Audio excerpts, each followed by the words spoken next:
Hello, xin chào các bạn nha. Và đây là bữa cơm buổi tối hôm nay của anh em lên rừng sinh tồn nha. Đây có 2 anh em, 3 anh em đây. Này, nó đen quá không nhìn thấy. Này đến đây là bữa đầu tiên như này, nó về muộn quá rồi. Về đến đây cũng tối rồi, không chưa kịp làm cái gì. Bấy đi bấy được 2 con sóc nướng rồi. 2 con sóc. Đây 7 con ếch khe, nhìn cũng có vẻ là ngon phết đấy các bạn. Ướt thì chấm này thôi. Vì vào trong rừng sinh tồn thì cũng không mang được đồ đầy đủ về. Bữa nay anh em thì chắc khi phải ngủ lại cái lán nhỏ nhỏ này ở đây. Nói chung là về đến đây là cũng tối rồi, chưa kịp làm giường gì luôn, chỉ ngủ hôm nay là ngủ cái chỗ lá này. Và cơm thì mình không mang nuôi gì cả, bây giờ mình chỉ lam thôi nhé. Cơm là nó bằng ống tre nhé, ống tre đây. Đây bên kia có một ống tre to nữa, nó chín rồi. Đây, đây là cũng nấu cơm nhé. Ngoài thì cháy hết nhưng không biết trong kia nó có cháy không. Ếch thì cũng soi được vài con, trong cái ếch khe này ếch có ếch to lắm các bạn. Đây nha các bạn nha. Tôi mời các bạn cùng thưởng thức với bọn mình nhá, xem thế nào nhé. Thế ăn đi. Đây là cơm lam nhé các bạn nhé. Nhìn ngon, nhìn rất là ngon nha.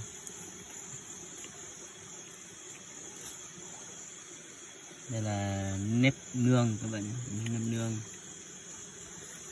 nó rất là ngon. Cơm lam này mới là cơm lam chuẩn nhá các.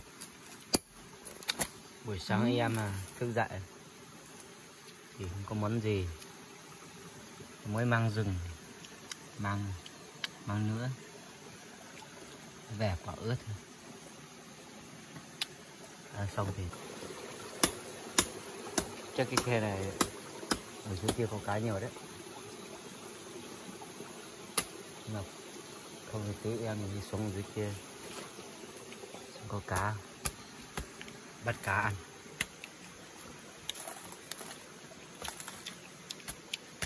Thầy phải lót dạ đấy.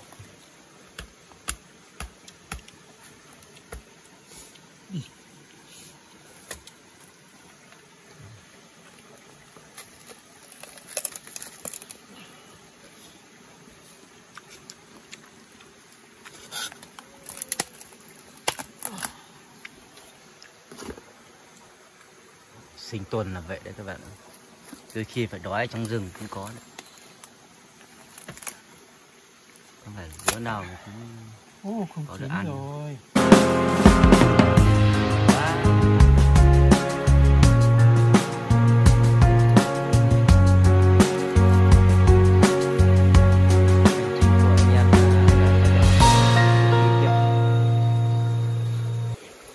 Chỗ này thì ngủ đêm, là chỗ kia ngủ đêm thôi.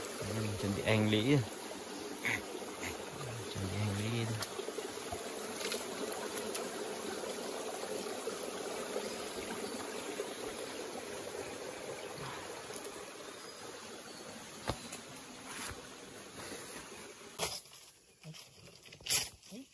Đi đường xa quá, bây giờ đói rồi. Cơm thì không mang theo. Đây, ý định là mình sẽ chặt những cái cây lá cọ này để ăn tạm.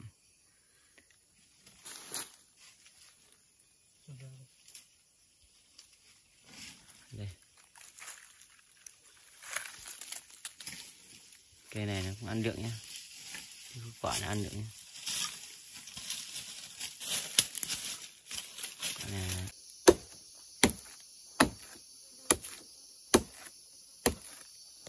Thầy nói rồi các bạn ơi, sao được hành này nó bối.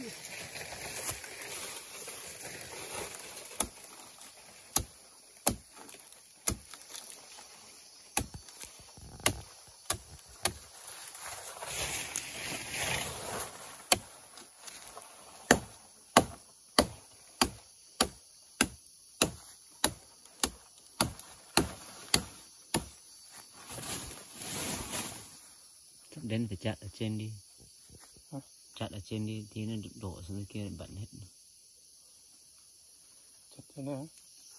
Chặt lá ở trên này. Cho nó đổ đi đấy. Nó đổ đi thì bận hết.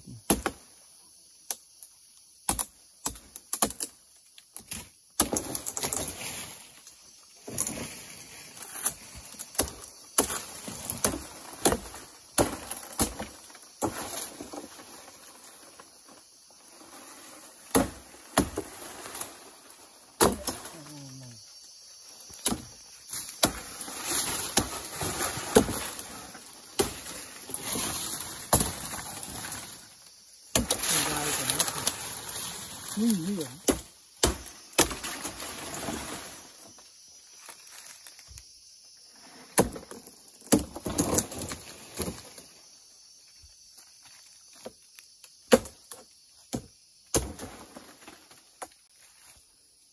Khá nguy hiểm. Đây, cuối cùng cũng có thành quả nhé các bạn ạ. Bây giờ là chắc là không đỡ được cân đói rồi. Nhưng có thể sao này? Nắm này mình để hạ lại thế này. Đây, đang bộ. Chắc cũng đỡ được cân đói rồi.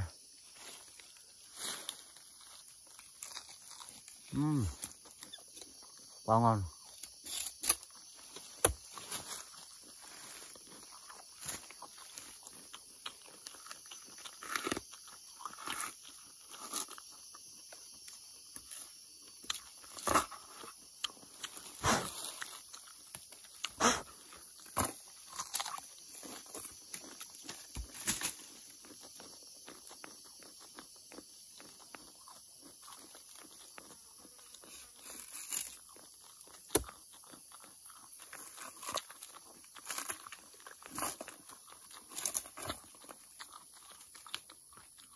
Khoan nữa đâu.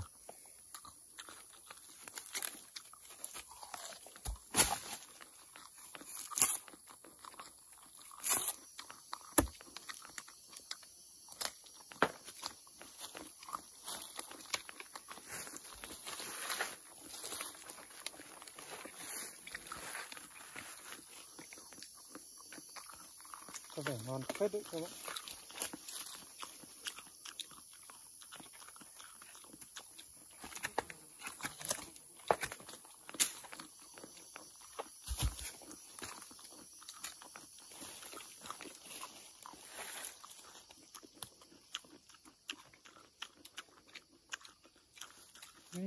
Đây là các bạn.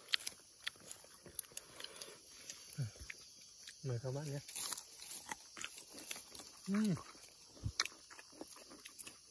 Đúng là không phí công mình bổ lâu như thế các bạn.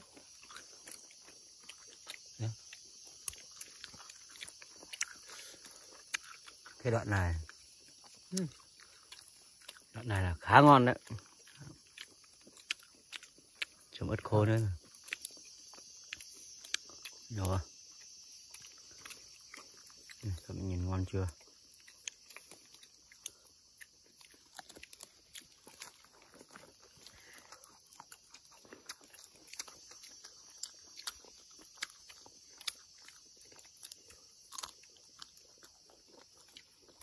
Ồ, không đem tháo nước thì ăn cái này xong thì phải nhượng lắm đấy.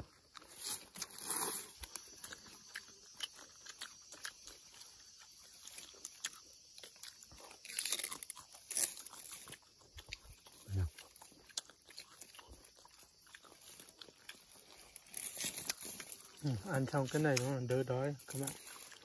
Ăn xong cái này lại đỡ đói, bắt đầu tiếp tục hành trình thôi các bạn.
Sinh tồn trong rừng Trân Châu này, này gặm rất nhiều nấm nhá.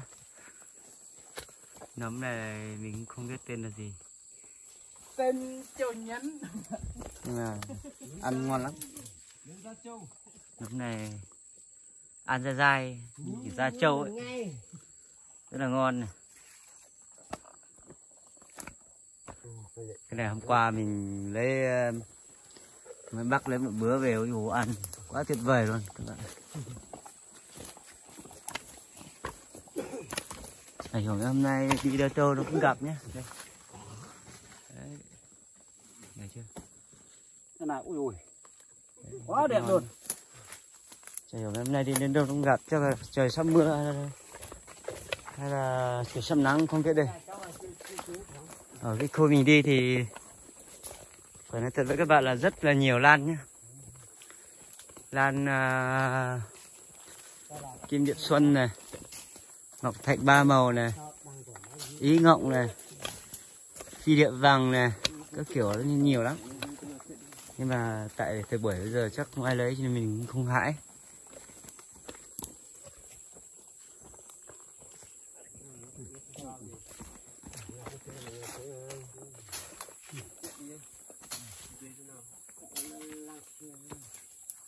Này 4-5 em cái thứ nhất là đi sinh tồn trên rừng.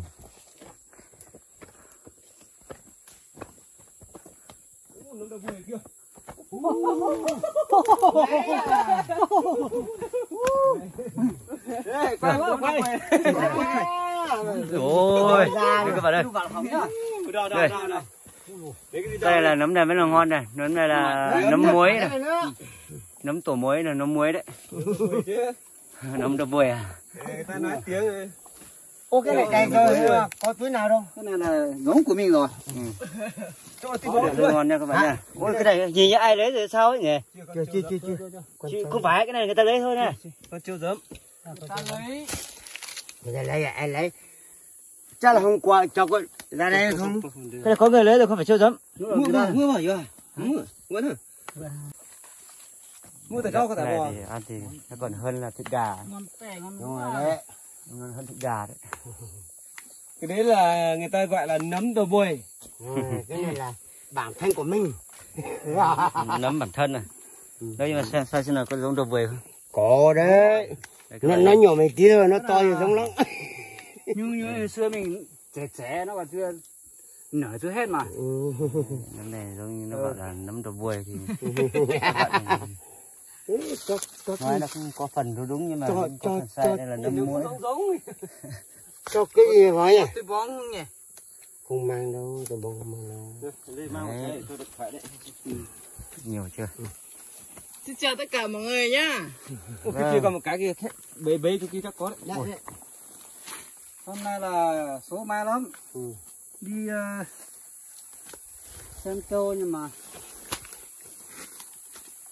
Gặp nấm nhỉ? nấm rất là nhiều. Ôi con vắt này. Ôi, Ôi, con vắt nhiều. Vắt và to nữa nha. Con vắt này mà cắn no người thì cũng đi khá nhiều máu đấy. Nó nghỉ thấy mười mình nó cứ chạy lung tung, chạy về mình. Rồi các bạn nhé, đây là bữa cơm trưa của em. May mắn là cũng lập được cái lán nhỏ nhỏ ở bên hội Trân Châu này. Thì sang đây là tiện đây là ăn cơm luôn đây. đi chủ vào Không có món gì ngon đâu. Món này nấm này như lúc trưa lúc nãy mình có được quay cho các bạn xem nữa là nấm này. Món nấm là món đậu phụ này. Thịt heo nữa. Nấm đậu bùi. Món này món nấm đậu bùi. Phải nói là nấm này là quá ngon đấy. Thì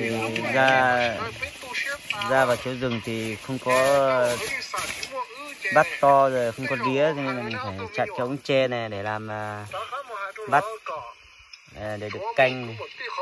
Còn là chén thì em dùng cái nứa là chén uống rượu.